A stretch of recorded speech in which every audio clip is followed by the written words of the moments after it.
Hello and welcome to the first video on this channel. I've titled it Golf at Home because that is what this is about. It's about golfing at home. Obviously, a lot of us have had some more spare time at home on our hands since COVID has been going on. I know simulator sales have been kind of crazy because when I bought my Mevo Plus, it was back ordered about 12 weeks at that point in time. Well worth the wait. There actually are a couple glitches with putting that I'm trying to work through with them right now. But other than that, it's an amazing machine. I've compared it head-to-head against the TrackMan, and the data that you get back is very, very similar.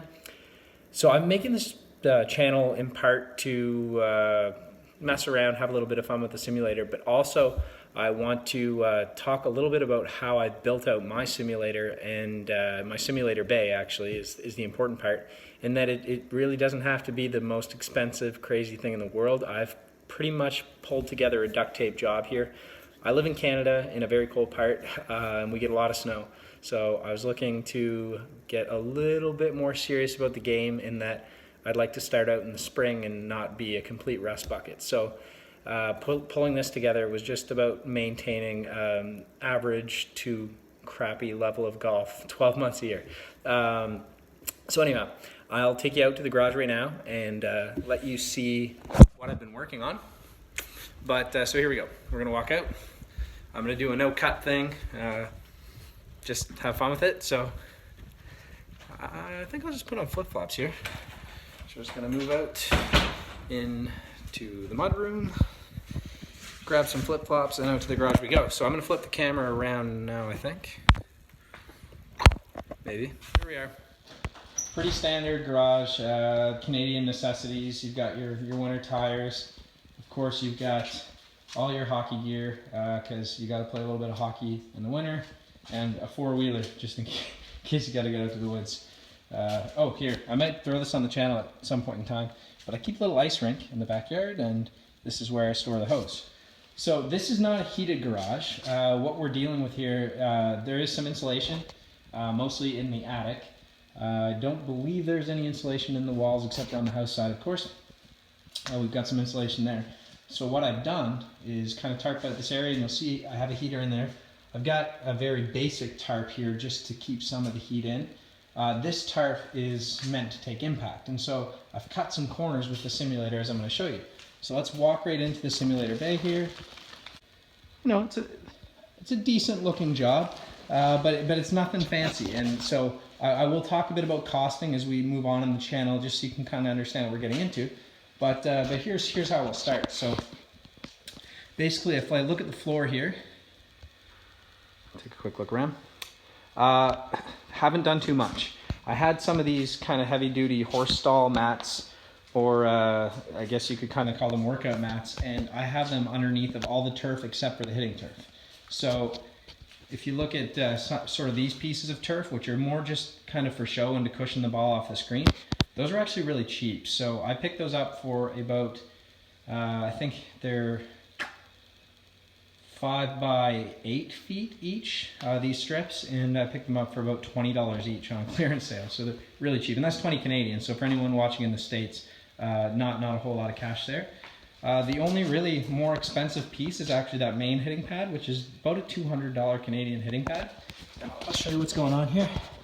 So you've got 5 mils of this nice rubber underneath, and then quite a thick turf there actually. And there, focused in. So that provides a really nice hitting pad. I also have this auxiliary pad, which was just $50 on Amazon. It gives you some rough and tee and fairway. So you can actually just take a regular tee right here and shove it right into the teeing ground. Bam, perfect. So that's kind of cool. So that's great. There is also, I'll put links to all the components, but there's a hole right there you can see. Now, when it comes to the actual impact area, impact screens are very expensive, so I chose to go a cheaper route. I got some really heavy-duty 18 mil PVC reinforced tarps. And so I took one here. It's 14 feet long by 12 feet high. So the garage is just over 10 feet. I recommend 10 feet for sure. If you're going to be doing full swing with the driver. I'm just under 6'1", so that gives you an idea. It works for me.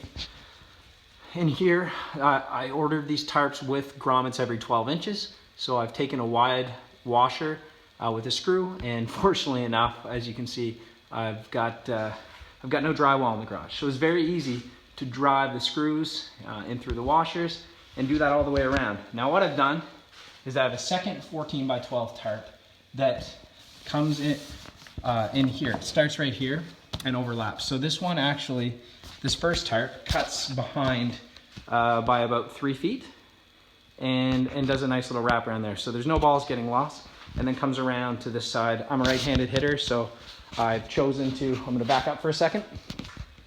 I've chosen to cover the right side so I do not hit my wife's SUV. And the left side, if I shank it, right, if I reverse shank it, I guess, that badly, that's on me, and these walls can take a ball anyways. Another interesting thing that I've done here is put old couch, or I guess not couch cushions, but lawn chair cushions that we don't use anymore. I did the exact same thing. I just bolted them to the ceiling, so when you're hitting a wedge that may ride up the impact screen and hit into the ceiling, it really deadens the ball, defends against that. And if you're gonna hit a flop shot or something, oftentimes you'll go straight into that. So that gives you the option to hit all kinds of lofted shots without worrying about too much kickback. And then for the impact screen itself, because the first 2 tarps I showed you really just provide kind of a wall and they keep the ball from going anywhere too nasty. I actually just ordered a 3rd tarp and I built it out. It took me a while to play around and kind of get it to work so that it would take the impact of the ball and deaden it, because the 1 tarp on its own didn't really do the job. So what I did was build a 6-inch gap in front of the other tarp, and I got it to hang just off the surface. So it's just barely touching the floor there, so there's no tension on it. And you can see, I'll walk in behind, and there's my gap. It's about 6 inches all the way between these 2 tarps. And so what I found is that this second tarp actually does come into play, absorbing the ball as it comes back, but it's at a perfect distance. I messed around with some hooks, kind of temporary hooks, just to see where the correct spacing would be. When I put it in 2 and 4 inches, didn't take enough of the impact. It actually kind of acted like a trampoline effect, but at 6 inches, it's very good. You can see where I hit the screen quite often. I do need to wash it. Those aren't dents, they're actually just dirt spots because I am in a garage, so it gets kind of dirty out here. So I do need to wash that tarp a little bit. And I'm gonna walk in behind again to show you that I did leave some space between that back tarp and the wall. So what I have done is I've left 18 inches there. There's also a window back here. There's no risk of it ever getting hit, but I did put a nice piece of black foam over the window. It also does help if you're gonna play during the day. It blocks out some of the light that can come in here. So there's a pretty thorough description of what I've done to actually create the hitting area. Over here, I've got the iPad hooked up. The iPad Pro works very well. I've just got a picture up right now. I'm not running the software at the moment, but I'll get to that later. The iPad Pro does a really good job at running the FS Golf and the E6 app. I've just got an HDMI adapter into it, and what I've done is I've stapled some wires to the wall and ceiling to kind of keep everything ready for setup. Now it's the winter, so I don't leave the iPad out here. I don't leave the projector out here. But I do have all the wiring left out here, so when I come out, it's just a 2-minute job to get things set up. If you look back there, I've got the projector, which I've mounted into the ceiling as well. I was a little lazy with the wiring job there. I could probably come redo it, but it's doing the job. It just doesn't look all that good. And then I've mounted a 1500 watt heater in behind it. I also do like running that light. You can see the back tarp here. What I've done with that is just carabinered it over to this cupboard, because I have a light back here and it doesn't have a lampshade. So I got creative, and this blocks out enough of the light when I'm using the simulator in the dark to still have enough visibility to see and hit the ball, but not worry about, not worry about knocking out the resolution in the screen. So right now, yeah, you can't see the screen very well because the lights are all on here. We got fluorescent, which isn't good. And then coming back 9 feet behind the hitting area. So we've got 9 feet from the hitting area to the impact screen. And we've got another 9 feet back to this area that I've taped off where we've got the Mevo Plus. I run a cord to keep it plugged in. Works really well. Over there, I've got another couple pads down where I set some clubs. I'll show you these.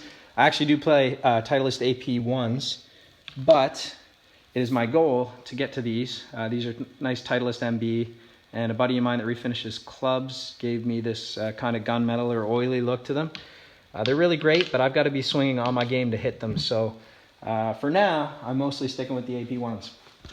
So I'll just step back, give you a full view of kind of the sim bay.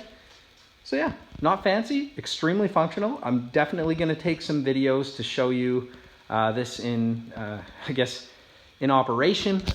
Aside from that, yeah, I'll run some videos on the E6 software. I'll run some on the FS Golf software. I think what really important to do if you are going to use the putting function is make sure that you have level mat all the way through. So that's what I've done.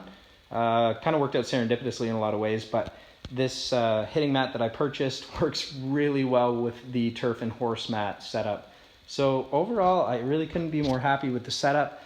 Didn't cost a whole lot of money. I'm going to do other videos on that, sort of where I purchased the equipment to create this setup and what the costs look like. But guys, it's really cheap. When I started doing my research, I would not have dreamed that I could put this together for the price that I did. But right now, you know, it looks like part workshop, part golf simulator, but it's a very effective setup.